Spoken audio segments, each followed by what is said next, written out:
My parents made my brother take his own life, then tried to frame me for it. So I went nuclear and exposed their lies. Now 2 years later, they're begging me to stop, but I just posted more proof. I was 17 when I allowed my younger brother to be abused in every way possible. To this day, my parents are the most unpredictable people I've ever met. If I accidentally said a curse word, they'd lightly scold me and say, "You shouldn't be using that language." But this was only on a good day. On a bad day, like they had a bad day at work, they'd lock me in the basement with no window, food, and just a Dasani water bottle. Or another time in 6th grade when I wanted to improve my GPA, I wrote out every subject and wrote a list of things I can do to improve. I was so proud of it that I made the mistake of showing my mom. "Honey, I'm so proud of you. You were the best son anyone could ask for." But not even a month later, I wasn't understanding a math question she was trying to teach me, and she immediately started screaming, "You R-worded piece of shit, how do you not understand this yet?" Unfortunately, I started crying, and she immediately started tearing my room apart. All the improvements I had written per subject, my Christmas tree, cleared off my entire desk. By the time she was finished, I was so scared that I had managed to be completely silent and stop crying. "You're tidying this all up, you worthless R-word," she said, before slamming the door and walking out. But my breaking point didn't come until I was in the 8th grade, and my brother, Eli, was 11, because they started treating him the same way they treated me, if not worse. And it's not like I spoke back to them or anything, but one day I heard him crying because my dad had yelled at him for being an attention seeker when he was sick with a vomiting bug. So I came into his room, pulled him onto my lap, and slowly fed him capfuls of water so he could hydrate without throwing up. But my dad grew suspicious of his sudden silence, and immediately his bedroom door was flung open. I stood up and pretended like I had been hitting Eli for crying, but my dad knew better. He ordered me to get the F out and locked Eli's door from the outside, and before I could say anything, he grabbed me by the collar, threw me into my room, and I could hear the door lock too. That was the beginning of a life filled with pain. Over the next few weeks, the pants that once fit me could barely stay by themselves. And as for school, our parents had pulled us out and told everyone we were being homeschooled, and of course no one ever fact-checked them. But the worst pain didn't even come from the constant shouting or the overwhelming hunger. It came when I heard my brother crying alone in his bedroom, when I could hear his pleading for help. It honestly felt like I was in some torture chamber, and whenever they did bring us outside, I was so scared of the world that I never even dared to tell anyone. And through it all, there was just one beacon of hope, and that was RuneScape, a video game. It was the only thing that actually made me happy. By 17, I had gotten so good that I was leading a large clan of 128-year-olds. None of them knew my face or even my real name. My competence was enough for them to trust me to lead them into battle. My RuneScape family got so big that people were joining and even meeting their true loves. One couple even invited me to their wedding. That's when I met Josh. He was my mentor, so to speak. He was the only one who knew my face and who I was outside of the game. And after 2 months of talking, I finally opened up. I expected him to change the topic or just reply with something about games, but instead, he didn't reply. He called me. I told him everything. The abuse, the neglect, my younger brother. The other end was completely silent until I was done, and he responded with just 7 words. "I think you should stay with me." "Yes," I responded, with no hesitation. I figured that my life was already at an all-time low, so it could only stay low or get better. We planned it out step by step, and the next time my parents let me out for my walk, I hopped on the bus and went to the airport. They didn't even start calling me until the plane was about to take off. Obviously, I just blocked their numbers. When I landed, I spotted Josh with a smudged sign that had my name on it and a huge smile on his face. But through it all, my stomach was churning because I couldn't stop thinking about how I had abandoned Eli. And apparently I had severely underestimated how hard the readjustment period would be. I was sleeping literally all the time because my body didn't have to be in survival mode anymore. So after 3 weeks, when I could finally stay awake all day without a 6-hour nap, I went through all my voicemails, and that's when my heart was ripped out of my chest. When Eli found out I had left, he took his own life. I collapsed to the floor. Josh rushed in, and when I told him what happened, he assured me that my parents wouldn't go unpunished. At the time,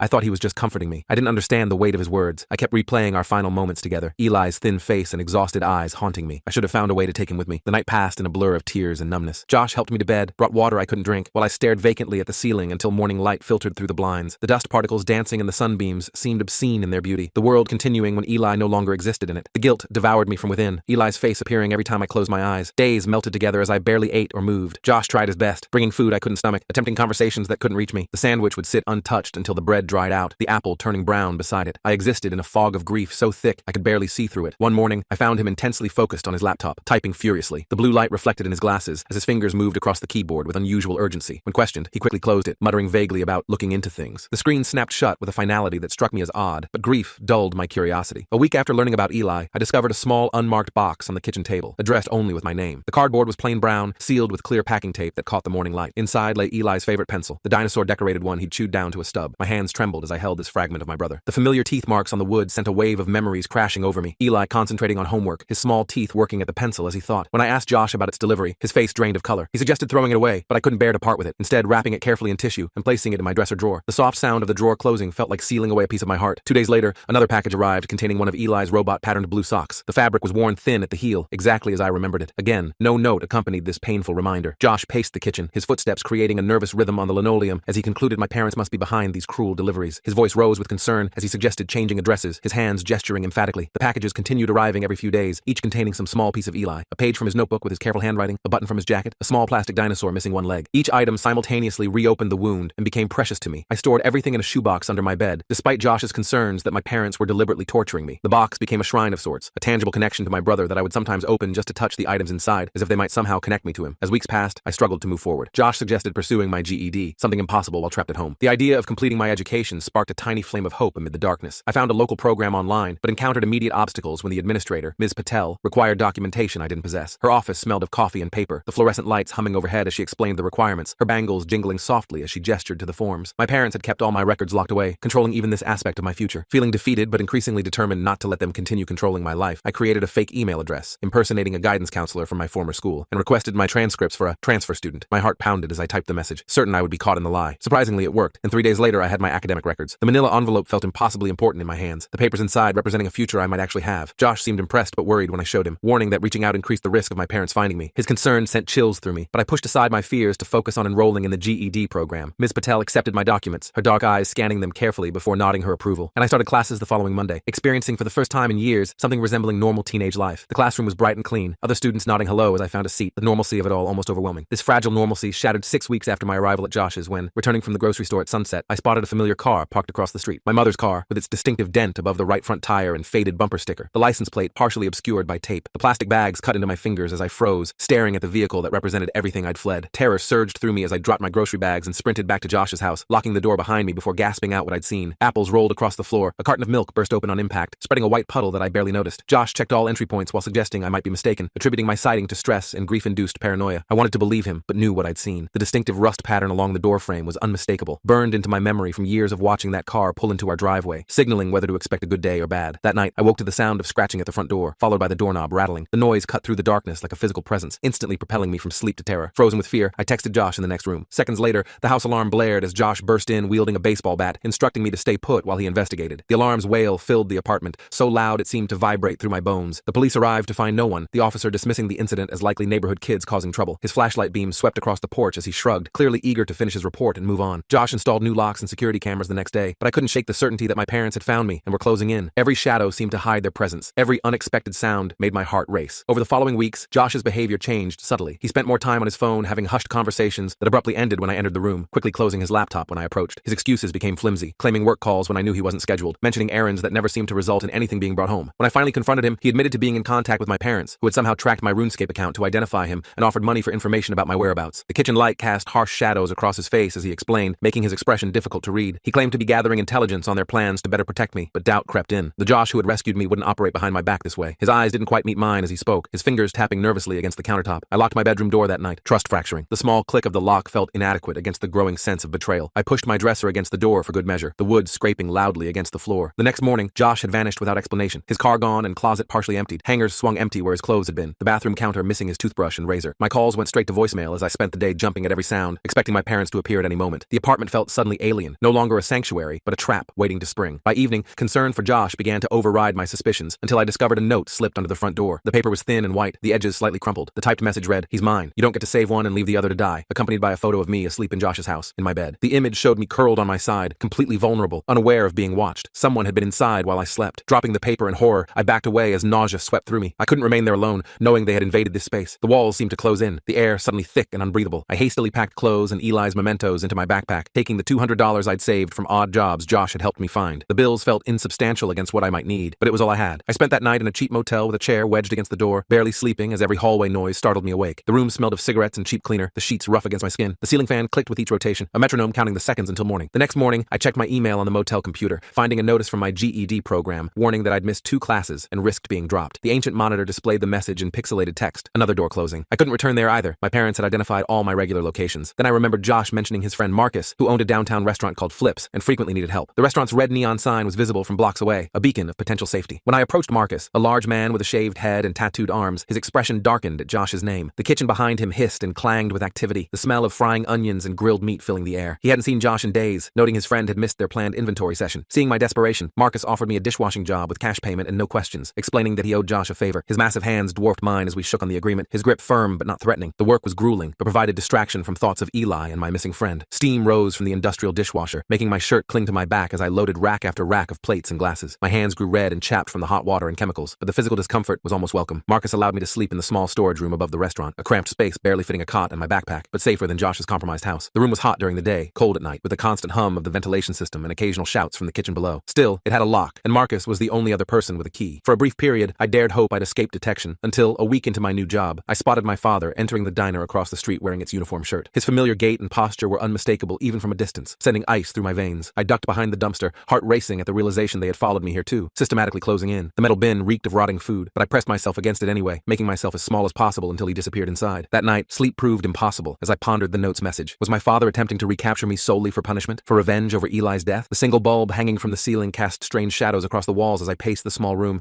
trying to make sense of their relentless pursuit. The next morning, I told Marcus I needed new accommodations without explaining why. My voice sounded steady, despite the fear churning inside me. He mentioned a friend named Trish, who rented rooms across town. I called immediately and arranged to view the place that afternoon, but Trish seemed uncomfortable during our meeting, making excuses about the room's unavailability. Her eyes darted nervously as she spoke, her fingers twisting the hem of her shirt. When pressed, she admitted someone had called that morning warning her against renting to me, claiming I had a history of property damage and legal troubles. My parents were methodically eliminating every escape route, every chance at stability, hunting me not to bring me home, but to make me suffer as they had made Eli suffer. That night, examining the items in my shoebox of Eli's possessions, I noticed something previously overlooked, a small note in Eli's handwriting on the back of a science notebook page reading, "If you find this, I'm probably gone. They won't stop until they break us both." The pencil marks were faint, as if he'd been afraid to press too hard and make the message too obvious. My blood chilled at this posthumous warning. Eli had known, had understood what our parents were capable of even better than I had. After a sleepless night, I realized I couldn't continue running. I needed to fight back for Eli's sake. I remembered his kind teacher, Mrs. Wagner, who had questioned our sudden withdrawal from school. She had always smiled at Eli in a way that made him stand taller, had once slipped him an extra granola bar when she thought no one was looking. After days searching online, I located her address an hour away by bus. The neighborhood was quiet and tree-lined, the houses modest but well-maintained. When she opened her door, shock registered on her face before she quickly pulled me inside, checking the street before closing the door. Her living room was warm and cluttered with books, family photos on every surface. She explained that my parents had claimed we'd been sent to a special school, her eyes tearing up at the mention of Eli. I revealed everything: the systematic abuse, my escape, Eli's sewer slide, the harassment. The words poured out as we sat at her kitchen table, steam rising from the mugs of tea she'd prepared. She listened in horror, admitting she had suspected problems but lacked proof, my parents having convincing explanations for every concern raised. Her hands trembled slightly as she pushed her graying hair behind her ears, regret evident in every line of her face. Mrs. Wagner retrieved a file containing copies of Eli's schoolwork, including a story titled "The Locked Door" that described our abuse through thinly veiled fiction, detailing our locked rooms, starvation, and psychological torment. The pages were slightly yellowed at the edges, preserved carefully in a folder with Eli's name written in her neat teacher's handwriting. She explained that Eli had submitted this 3 days before our parents withdrew us, after she had attempted to discuss the concerning content with him and scheduled a parent conference. I held the pages with trembling hands, realizing Eli had tried to reach out, had attempted to tell someone, but no one had truly listened. His careful printing filled the lined paper, the story of two brothers trapped with monsters who wore the faces of parents. With Mrs. Wagner's permission, I took the file, reading through everything on the bus ride back. The vehicle swayed and rumbled beneath me, but I barely noticed, absorbed in my brother's words. Eli's story devastated me with its simple portrayal of two brothers trapped with monsters, the older one escaping while the younger couldn't bear remaining behind. It wasn't fiction, but a desperate cry for help. The younger brother in the story whispered to the walls, hoping someone might hear him through them. He dreamed of flying away, but knew his wings were clipped. That night, I made multiple copies of Eli's story and began distributing them throughout the community, leaving them at the library, community center, and school board office, not including my name or direct accusations, simply allowing Eli's truth to finally be heard. The night air was cool against my face as I moved from building to building, slipping the papers into mail slots or leaving them on bulletin boards. I expected nothing, merely needing his voice to exist in the world, for someone to know what had happened to him, what our parents had done. Unexpectedly, people began talking. A librarian recognized our surname. A parent recalled the mysteriously homeschooled brothers who vanished, and whispers spread through the community. The story resonated in ways I hadn't anticipated, touching something in people that made them unable to stay silent. 3 days after distributing the copies, my mother appeared at Flips while I was washing dishes. Marcus called me to the front where she stood, her face contorted with cold fury. The restaurant had fallen unnaturally quiet, conversations halting as customers sensed the tension. Before I could react, she slapped me hard, loudly calling me an ungrateful liar. "After everything we did for you." The sting spread across my cheek like fire, her wedding ring leaving a small cut near my eye. Marcus intervened, stepping between us as she declared I was her son and coming home with her. His massive frame created a barrier she couldn't breach. When I refused, she lunged again, but Marcus caught her arm and threatened to call police. She left after announcing to the shocked customers that I was sick in the head and shouldn't be believed. Her heels clicked sharply against the tile as she stormed out, the door slamming behind her. Marcus reluctantly fired me that evening, apologetic but unwilling to risk further drama at his business. His eyes were kind as he handed me my final pay in cash, adding an extra $50 to help. I understood, but found myself jobless, homeless, and exposed. The weight of uncertainty settled heavily on my shoulders as I packed my few belongings. The next morning, as I gathered my few possessions from the storage room, Marcus showed me his phone displaying a Facebook post in a local community group. The screen was bright in the dim room, showing a video that had already accumulated hundreds of comments. Someone had recorded my mother's outburst at the restaurant and posted it online, generating numerous comments connecting dots about the new residence on Pine Street, my father's job at Mel's Diner, and our mysterious homeschooling situation. People shared additional encounters with my parents' inappropriate behavior, and someone mentioned the distributed story about abuse, wondering if it described them. The truth was spreading faster than my parents could contain it, offering my first glimmer of hope since Eli's death. Marcus softened, offering another night's accommodation while I planned my next move. His hand rested briefly on my shoulder, a gesture of solidarity that meant more than he could know. I stared at my phone, watching comments multiply, realizing the video was spreading rapidly, people talking and connecting incidents. This also meant my parents would grow increasingly desperate and dangerous. Their carefully constructed public image was crumbling, and cornered animals are always the most vicious. That night, every creak jolted me awake, expecting to find my father looming in the doorway. The old building settled and groaned, each sound magnified by my fear. Morning found me exhausted, but determined to formulate a new plan and find safer accommodation. While scrolling through room listings, I received a text from an unknown number claiming to be Josh with a new phone, requesting to meet at Westfield Park at 2 p.m. by the pond bench. Hope surged that Josh was alive, quickly tempered by suspicion this might be another trap. The park was public enough to be relatively safe, but had enough secluded areas to make me nervous. I decided to attend cautiously, arriving arriving an hour early and positioning myself where I could observe the bench unseen. The park was busy with mothers pushing strollers and elderly people feeding ducks, normal scenes that felt alien to my hypervigilant state. At precisely 2 p.m., a black hooded figure sat down, immediately recognizable as Josh from his characteristic slouched posture and nervous leg bouncing. I approached vigilantly, scanning for my parents or observers. Josh's face registered relief as he stood to hug me, appearing thinner with dark circles underlining his eyes. His clothes hung loosely on his frame, his normally neat hair unwashed and too long. He explained that my parents had threatened to report him for kidnapping if he didn't reveal my location, so he had panicked and disappeared, thinking they would follow him instead of finding me. He'd been staying with various friends using disposable phones. His voice cracked as he described their threats, his hands shaking slightly as he pushed his glasses up his nose. Despite wanting to believe him, something felt wrong. When I questioned how he'd located me, he explained he'd called restaurants until finding Marcus. Josh then offered his cousin's remote cabin 2 hours north as a safe hiding place. The suggestion seemed suspiciously perfect, prompting me to request time for consideration. Josh provided a cheap flip phone with his number programmed before we parted,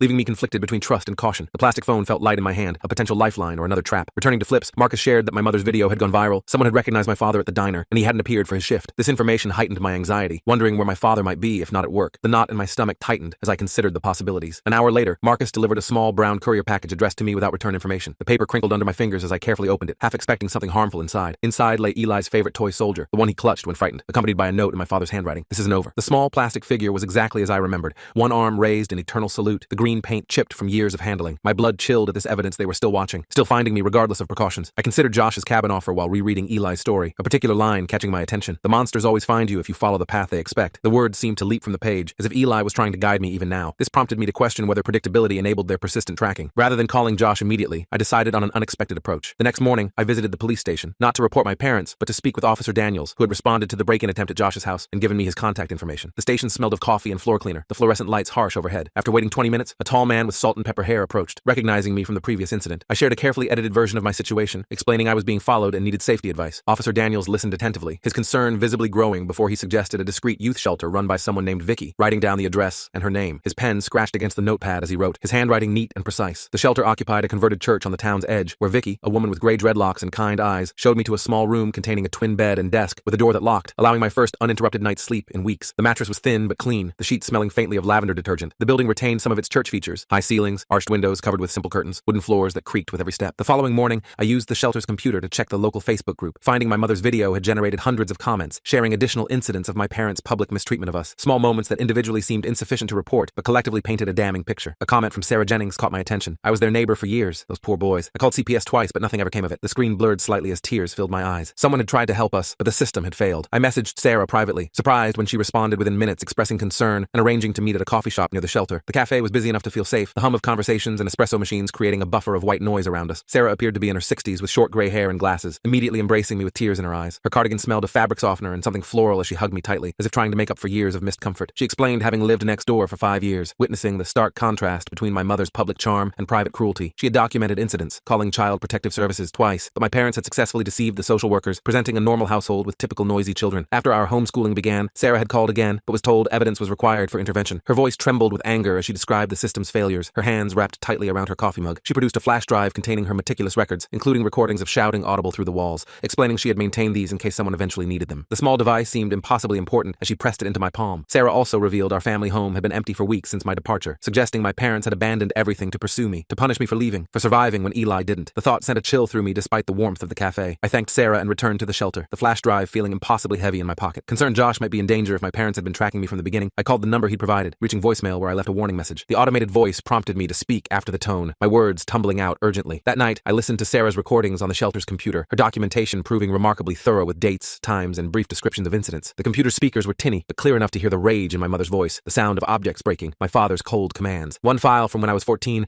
captured my mother's voice declaring no one would believe or care about worthless, stupid children, and that no one was coming to save us because no one knew we existed anymore. Tears streamed down my face as I listened to file after file documenting the verbal abuse, threats, breaking objects, Eli crying, my whispered attempts to comfort him. Sarah had captured everything, providing real, undeniable evidence of our suffering. Yet I hesitated to approach police, fearing they might dismiss me just as social workers had been charmed by my parents' performances. The next morning, Vicky knocked on my door announcing Josh had arrived. The sudden rap made me jump, my heart immediately racing. My heart raced at this revelation since I hadn't disclosed my location to him. In the common room, Josh jumped up at my appearance, expressing relief at finding me. His movements seemed too eager, his smile not quite reaching his eyes. When questioned about locating me, he claimed to have seen me entering the police station and followed me, but made no mention of my meeting with Sarah, which he should have witnessed if truly following me. I carefully asked if he'd received my message, and he nodded, claiming his phone had died yesterday. Another inconsistency since my call had gone directly to voicemail rather than ringing. Josh urged immediate departure to his cousin's cabin, claiming it wasn't safe at the shelter. When I mentioned needing to gather my belongings, he offered to accompany me, an offer I firmly declined. His insistence made my skin crawl, the hairs on my arms standing up in warning. In my room, I hastily packed while processing Josh's suspicious behavior and obvious lies. Had my parents somehow compromised him through threats or bribes? The flash drive from Sarah felt like it was burning a hole in my pocket. I scribbled a note to Vicky warning against trusting Josh and requesting she contact Officer Daniels if I didn't return within 3 days, slipping it under her office door before rejoining Josh. The paper slid easily beneath the door, a small insurance policy I hoped I wouldn't need. We walked to his car parked a block away, Josh constantly scanning the street in a manner suggesting he was searching for someone rather than watching for pursuers. His eyes darted to each passing vehicle, his posture tense. I casually inquired about his cousin's potential objections to our staying at the cabin, to which Josh replied his relative was in Europe for the summer, leaving the place empty. His answer came too quickly, too smoothly, as if rehearsed. We reached an unfamiliar older model car with tinted windows, and as I entered, I noticed a small toy soldier on the passenger floor, identical to the one my father had sent me. The plastic figure lay partially hidden under the seat, but unmistakable in its chipped green paint and raised arm. Ice filled my veins at this unmistakable connection between Josh and my parents. They had somehow compromised him, or perhaps they had been collaborating all along. I needed to escape, but found myself trapped as we merged into traffic, Josh driving with one hand, while the other rested too casually on the gear shift, effectively blocking the door. The car smelled of fast food and something chemical I couldn't identify. I feigned exhaustion, leaning against the window while watching Josh's reflection, noting his tense jaw and white-knuckled grip on the steering wheel, revealing a completely different person from the one who had rescued me. The landscape changed from urban to suburban to rural, trees replacing buildings as we drove further from town. After 30 minutes of driving into increasingly rural areas, Josh stopped at a gas station to refuel. The station was small and dated, with only 2 pumps and a faded sign advertising cigarettes and lottery tickets. The moment he entered the store to prepay, I grabbed my backpack and slipped from the car, sprinting toward the wooded area behind the station. I pushed through branches and stumbled over roots until the gas station disappeared from view, then paused to catch my breath and assess my situation. Miles from town without transportation, phone, or clear direction. Leaves crunched beneath my feet as I moved deeper into the woods, the smell of pine and damp earth filling my nostrils. I walked parallel to the road, remaining within the tree line for concealment while maintaining sight of potential landmarks. The afternoon sun filtered through the branches, creating dappled patterns on the forest floor. After approximately a mile, I spotted a small diner with a payphone visible near the restrooms. The building was weathered but well maintained, with a neon open sign glowing in the window. Gathering my courage, I entered and called the shelter, reaching Vicky and requesting help. The phone receiver was sticky against my ear, the cord tangled and stretched from years of use. 30 minutes later, Officer Daniels arrived in an unmarked police car. I'd been nursing a coffee, startling at every opening door, terrified of Josh's appearance. The bell above the door jingled with each new customer, sending a jolt of adrenaline through me each time. Daniels listened to my explanation about Josh's suspicious behavior and the toy soldier connection to my parents, nodding grimly before driving me to an anonymous motel on the town outskirts,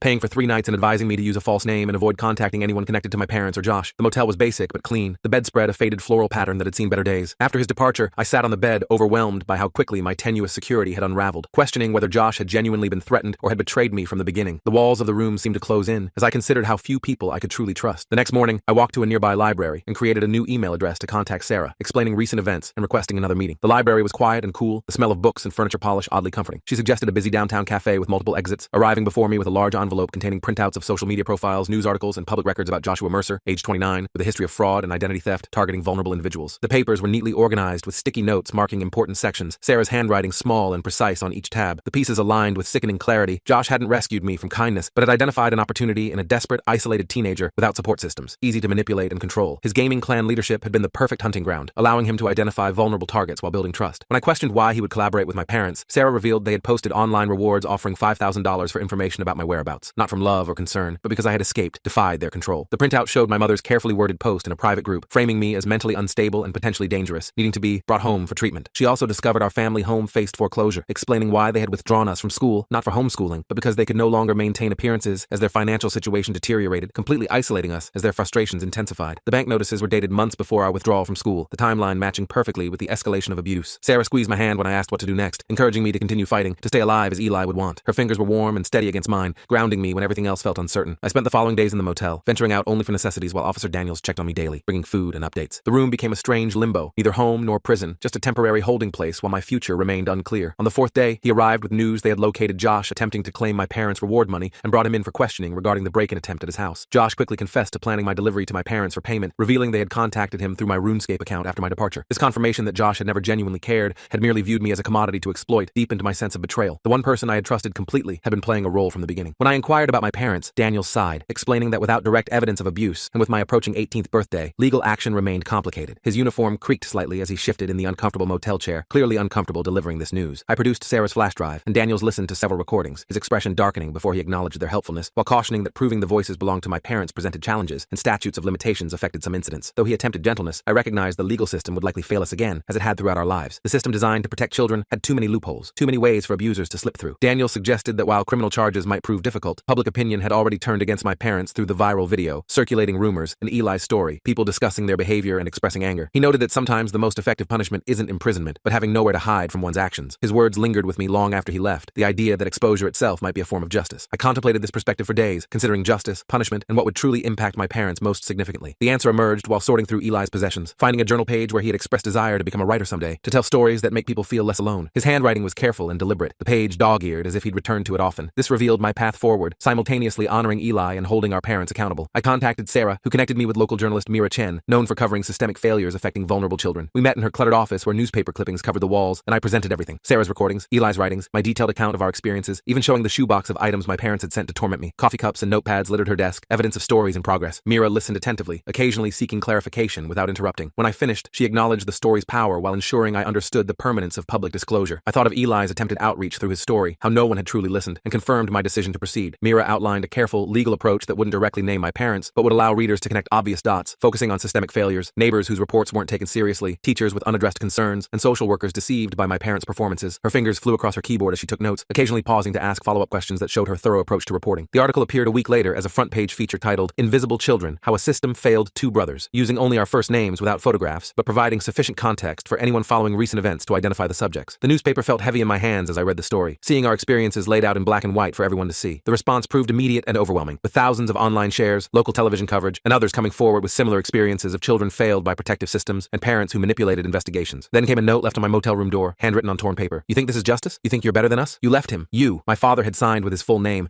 an unprecedented mistake for someone who had meticulously hidden his identity and actions for years. The paper trembled in my hands, his handwriting as familiar as my own. I brought this evidence to Officer Daniels, who recognized its potential as both a threat and proof they knew my location, helping me file for a restraining order to officially document their harassment. The courthouse was imposing with its marble floors and high ceilings, but the process itself was surprisingly straightforward, the clerk efficient and non-judgmental as she processed my paperwork. I took an additional step likely to hurt them more than any legal action by posting online using my real name for the first time. My father left this note on my door: "My brother is dead. I will not be silent," including a photograph clearly showing his signature. Within hours, the post circulated through local groups, someone recognizing his handwriting from a complaint letter, another parent sharing how he had berated her child at a playground for crying like a girl. The community completely rejected them, resulting in job terminations after customer complaints about an abuser working at the diner, their landlord requesting their departure following neighbor safety concerns, and their inability to secure new employment or housing. Though they faced no arrest or charges, their carefully constructed facade had crumbled, exposing the monsters beneath. A month after the article's publication, Officer Daniels called to inform me my parents had left town the previous day, packing their meager remaining possessions and driving away without forwarding address, fleeing not from legal consequences, but from facing what they had done, from being seen for what they truly were. The news brought a strange mixture of relief and emptiness. They were gone, but so was any possibility of them ever truly facing justice for what happened to Eli. That evening, I visited Eli's grave for the first time, Sarah having told me its location in a small cemetery on the town's edge. The late afternoon sun cast long shadows across the rows of headstones as I made my way through the quiet grounds. His headstone appeared starkly simple, displaying only his name and dates without personal message or beloved son inscription, our parents not caring enough to provide even that final acknowledgement. I sat on the grass beside the grave, my fingers tracing the letters of his name carved into the stone. I remained beside his grave until sunset, sharing everything: my escape, the exposed truth, our parents finally facing consequences for their actions. I apologized for leaving him, for failing to protect him, promising his story now helped others, that he continued making a difference even after death. Birds called to each other in the trees surrounding the cemetery, the air growing cooler as the sun descended. As I prepared to leave, I noticed something propped against a nearby tree, a small package wrapped in brown paper. Approaching cautiously, fearing another parental taunt, I instead discovered a brand new journal with an attached note, foretelling the stories that need to be told, from those who wish they'd listened sooner, signed by several teachers from our former school, including Mrs. Wagner. The journal's cover was soft leather, the pages crisp and blank, waiting to be filled. For the first time in months, something resembling peace settled within me, not happiness, which would require much longer to rediscover, but a sense that perhaps I could construct something meaningful from the ruins of our lives, something honoring Eli's memory while helping other invisible children find their voices. I tucked the journal into my backpack and walked away from the cemetery into an uncertain but open future.